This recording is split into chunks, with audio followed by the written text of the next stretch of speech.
Hi, my name is Susan Kasperski. I have a few videos out there. Some Kaiser paper site, okay, that Vicki Travis has. Okay, you have to go to that site if you haven't been there. If you have a weak stomach with all the lawsuits and everything on Kaiser, I wouldn't even go there. But it's pretty bad when you go to read or what you're going to see or your videos, okay, on all the lawsuits. Vicki Travis, a fantastic person. She's very supportive with people who had it with Kaiser or went through some kind of drama, whatever. She's kept me, my mind going, my last wet ends what they have done to me. Why I stay with Kaiser? My husband won't leave it because of the money wise. It fits our pocketbook. We're senior citizens. Okay. Anyway, it is 9:45 p.m. the 8th month, August 25th, 2016. My husband's birthday today. Okay, he's hit 73. He's older than me. Anyway, enough with fun and games. I'm making this video to make you aware of a few things more that's happened to me. And I've been on the phone for many hours today with Kaiser. As what's new, as you've probably been there yourself. And sometimes senior citizens will say, I just want to fool with it, just whatever. I'm not that way. I'm a screamer when you step on my family or me. And I scream and I yell. Okay, here's another one. My husband is the ER 3 times. And they did not nice things to him, like sending him home on his deathbed, basically. They set him out in the rain, not properly dressed with a pan throw up on him from the ER. Oh, that was nice. He ended up getting pneumonia on top of having massive blood clots in his lung, and they sent him home, from the ER twice. And that's how he got pneumonia. Okay. For a cab, because that time of morning I can't drive to go get him in Ontario ER. So they sent him out in the rain under the viaduct, raining to get to the. Anyway, make a long story short, it was nothing but a nightmare.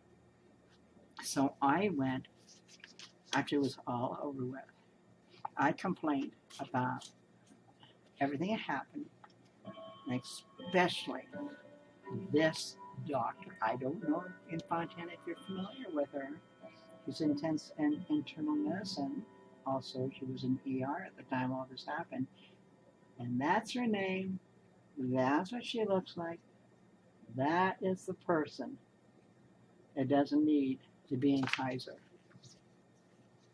To make a long story short, I knew he was going to die just within a day or two. ERs were just shoving him off the medicine. And now, they're so packed they can't even take care of a patient right. So anyway, I called the doctor. Doctor was out, and there was a nurse that I know, his nurse. Fantastic person, let me tell you. I talked to her and told her situation. She says, you got to be kidding. She says, your doctor's gone. I'll get you a doctor. I'll find you a doctor. We'll get him in. She pulled strings. She did. But this doctor she got, I got him into internal medicine. And they took care of him. And they found out what the problem basically is. And they wrote a note. And he was going straight to the ER from there. To the ER to continue care until there's a room available. Which they didn't. Okay, basically. So, he was there at 8. I got there after 11. I says, haven't you had any? He said, I haven't had no shots, no nothing. They haven't done nothing. If they did draw blood. Okay, that was it. The nurse has been nice to me. I just seen a woman, I'm not sure if that was my doctor or not, but she came in, listened to my chest, and walked out. Period. And now, get this, he has pneumonia. blood clots in his lungs, very severe. Can't hardly breathe. Can't hardly stand up. Feels fainty. Pneumonia. Kidney stones he can't pass. All this been going on, for a month. And prior to 2 months before that, it was really trying to, how you men are. You want to doctor yourself up first, not like usually when we feel bad, we go to the doctor or we go to the ER. Not our macho husbands usually. No, they doctor themselves up first, and that don't work. Then I'll go to the doctor when they're real bad. And that was the case with my husband. Doctor band-aided him up, sent him home. Went to the ER, band-aid, sent him home. Went back to the ER, band-aided him home again. And then after we got into the ER, the third one, at Kaiser, and this doctor was going to send him home.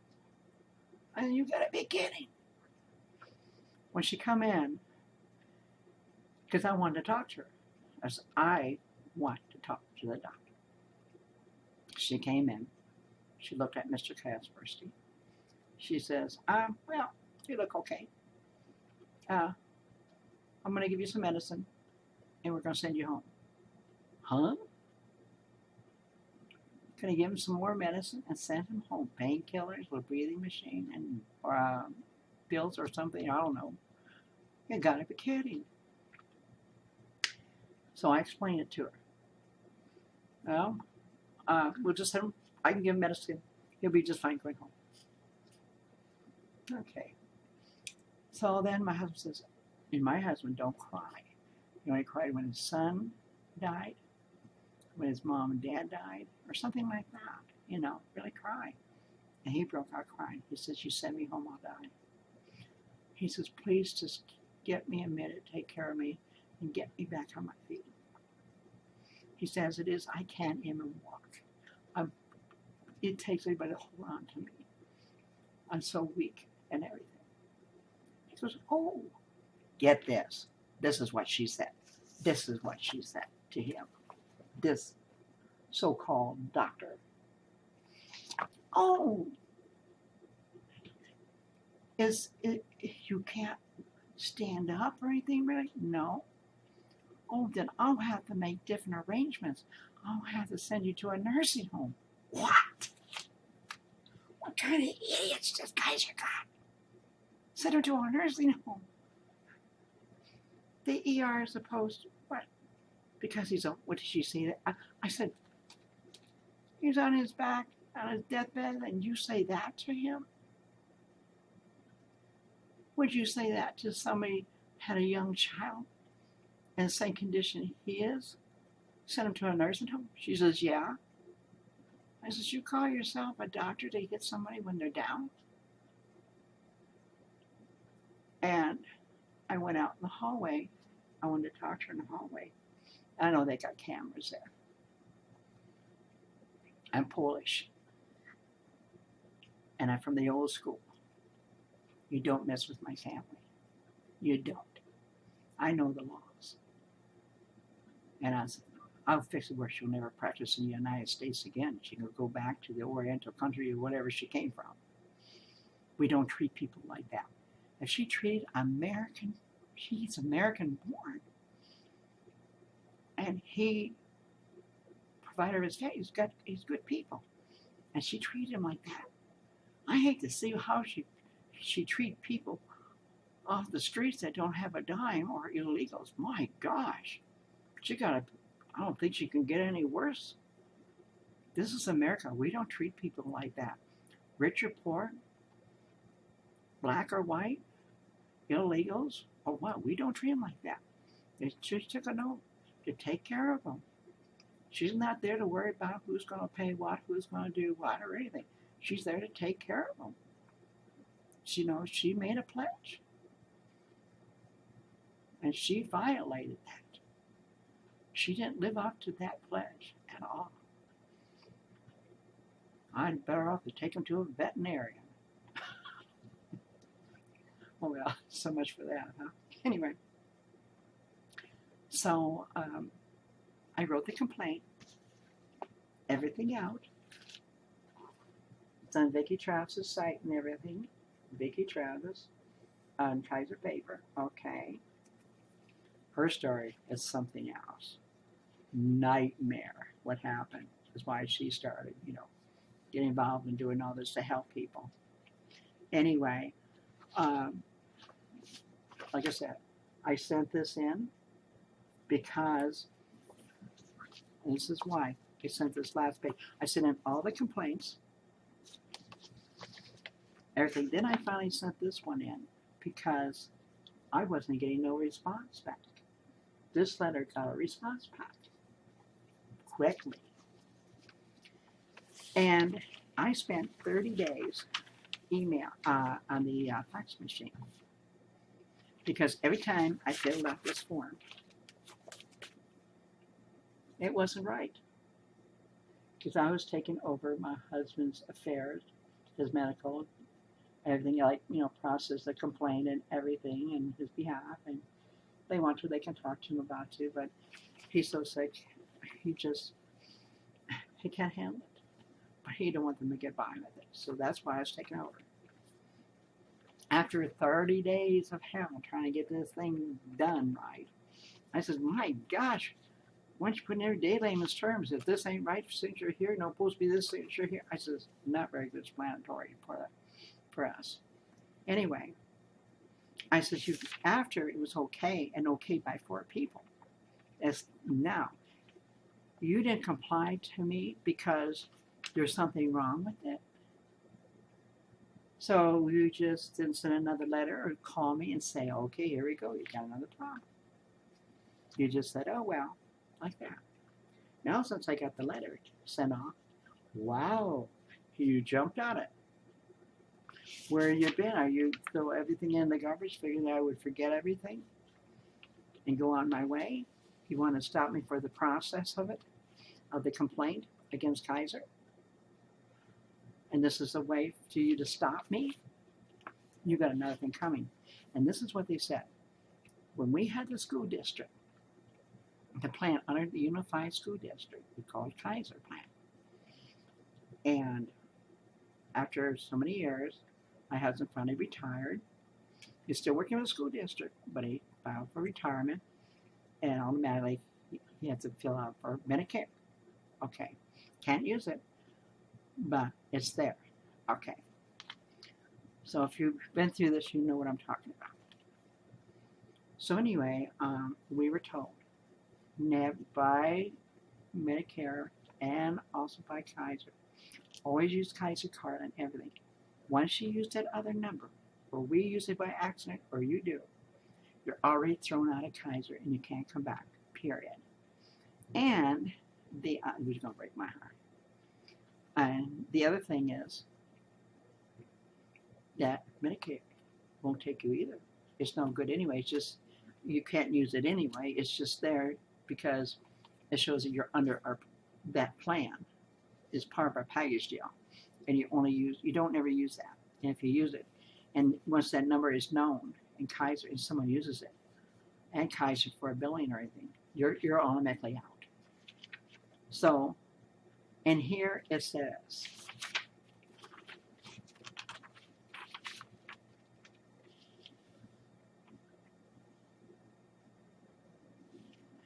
appointment of representation. You're going to say it name. Appointment of representation. If I'm saying that right. Representative. Okay. I can't pronounce them worse from being Polish. Okay. I don't know if you can see it right on this corner. Okay. University, which is Medicare or National Provider Identity Number, which I put Kaiser Permanente number. My husband's. They want both. I said no. I went to the CEO secretaries and talked to them, and that part of membership services. There's 2 different kinds of membership services, one for the CEO and one has his affairs and one, So basically all wrote down to, I called Medicare. And Medicare said, no, you can't do that. The thing's no good. It's just there showing that you're under their plan and they're using our system, our Medicare. You cannot use this number. And if there's a number, you have them call me. This number, especially for Kaiser for businesses, and give them this number, and they'll explain it to them or send the paperwork out. Because then they filed our contract with between Medicare, the government, and them. Their contract. They're using two numbers. It's against the law. I called CEO. Okay, that's on Vicki Travis' side, the number to call. And they were in a meeting, and I explained everything. She took the number down, and we give it to them, and they got out of the meeting. Well, I get a call back from Mrs. Brown from Membership Services. And her name is Terika Brown. And she tells me that I have to sign, or I said, didn't you get they're supposed to call you and everything and get it all straightened around. No, they did. But they says, I ain't going to call that number because you have to sign that. You have to put that number Medicare, his Medicare number down. I says, I can't. Call that number and explain. She says, I couldn't care less what they say to me. I couldn't care less what they say. All I know is I seen paperwork years ago. I said years ago that says we have to have this. And I said, okay, I'd be more willing to sign. Give you the number. If you show me the paperwork that says I have to put that number down. You show me the bylaws that you have. I'm not going to get into look for it and give it to you. You sign it. If you don't give us a number, then you can't process the complaint or anything. It's no good. So you put the number down or forget it. And I ain't calling nobody. I couldn't care less what they told me. I called back and they said, okay, you got something called like Skype or something? Skip or Skype? I got it written down somewhere. And through Medicare, they get paid, but it doesn't come out of your insurance. It's to guide you, an intermediary between Kaiser and you. And they can do some work and help with you. I said, they can't. She said, how can you work with Kaiser? You're stubborn. They ain't going to listen to her. She's going to make a trip, but I'll try it. But I can't see where it's going to do any good. Kaiser got to the point where they think they're so powerful. You know, they are very powerful. They're as powerful as we make them. If we fight back enough of us, we can bring them down. You know, but they are a powerful company. And numbers were heard. You know, that's the way it goes. United we stand, or ununited we fall. It's an old saying of the United States and the American people. And that's what we have to do. So if you got any problems, like I do, contact Vicki Travis, make a video, write a letter, whatever. This is unconstitutional. I'm sorry. Won't even give me the paperwork to say this has to be, you know. When it was drilled into me and my husband's all the time, you don't ever use that number. That number is no good. It's just showing that they applied underneath that for their package deal. So anyway, so much for that. And I wanted to make another thing a little bit different. By the way, I'm Susan Kasperski on Vicki Travis' site. Okay. I have some videos. She's got a lot of videos and lawsuits on it. Really good. I have one that's called Especially What They Don't Tell You About Pacemakers, which so far I got 10,000 people I have gotten. That's fantastic. Anyway, my face has got known. I'm a little bit older now. Okay. If you got a pacemaker, it's good. You know, so I'm Susan Kasperski, S-U-S-A-N, last name Kasperski, K-A. S like Sam, P like Paul, E-R-S-K-I. Put that in also, and it'll end up with Vicki Travis' site also. On pacemakers, you gotta go to her site. Anyway, the other one is people are not aware of. Not even the state I found out, which I talked to more than one. There's two different kinds of state departments. When you send a loved one to the ER, you think they're being taken care of. 9 out of 10, they're not. The ER, the ambulance driver, like AMR, very good company, as far as I'm concerned. Take very good care of me, which I've been to the ER a lot because of my age. And 1 foot in the grave, 1 out. Okay. They have to stay with the patient 8 hours, 6 hours, 10 hours, 4 hours, until there's a doctor or nurse available in the room. So they can have like 5 to 6 ambulance drivers in there with people on cots that they take them out. They're against the wall, lined up, enough room for somebody to get through. They have to move them around to get somebody out through. It's just chaos. Because Kaiser might look beautiful, but they don't have enough room. They got enough doctors. They have enough nurses. If they would do their job right, we wouldn't have this problem. I end up in another ER because Kaiser was full, so they told me that I would ambulance driver that Kaisers are awful, Ontario and Montana. So will I have to go to San Antonio? And I went, and they were packed, but they got them in and got them out, took good care of me, no problem whatsoever. You know, fantastic. And like I say, the ambulance drivers do, even there, have to stay with the patient until there's a room and a doctor, then they can leave. So if they're there 8 hours, leaning against the wall, sitting sort of squatting on the floor, checking you out, make sure you're okay. Maybe have to get you something to get you to the bathroom, get you some water. I feel sorry for them. They could be saving other lives and doing other things than standing there in the hallway. Give me a break. So why do you think your loved one is being taken care of? And you call 1 hour, 2 hours, 3 hours, 4, 5, 6, 7, 8, and they still haven't been seen? There's something wrong with the ERs, they're telling you. We had the same amount of doctors many years ago. It's just the system. There's too much. I've already seen it in Kaiser. Too much playing around, I call it. What did you get for Christmas? Oh, well, the person's gasping for air or whatever, you know, a bed or hasn't been seen yet or whatever. Oh, like when you're old, they close the drapes on you, basically. They don't take very good care of you, or they don't want to see you. They put you for last. They close the drapes, you get to see a doctor maybe 3 hours later. I make sure that you're there 7 hours so they can bill the insurance company one way or the other. So when you're in the waiting room, in the hallway, you're being billed, definitely for a room. And so I thought, let you know, Kaiser, when you lose a loved one and you think they're being taken care of, they're not. So it's the law. They have to stay with you all those hours until you get a room with a doctor and nurse. And when these ambulance drivers, I feel sorry for them. They got it bad enough, the things they have to see and what they have to go through, along stay with us.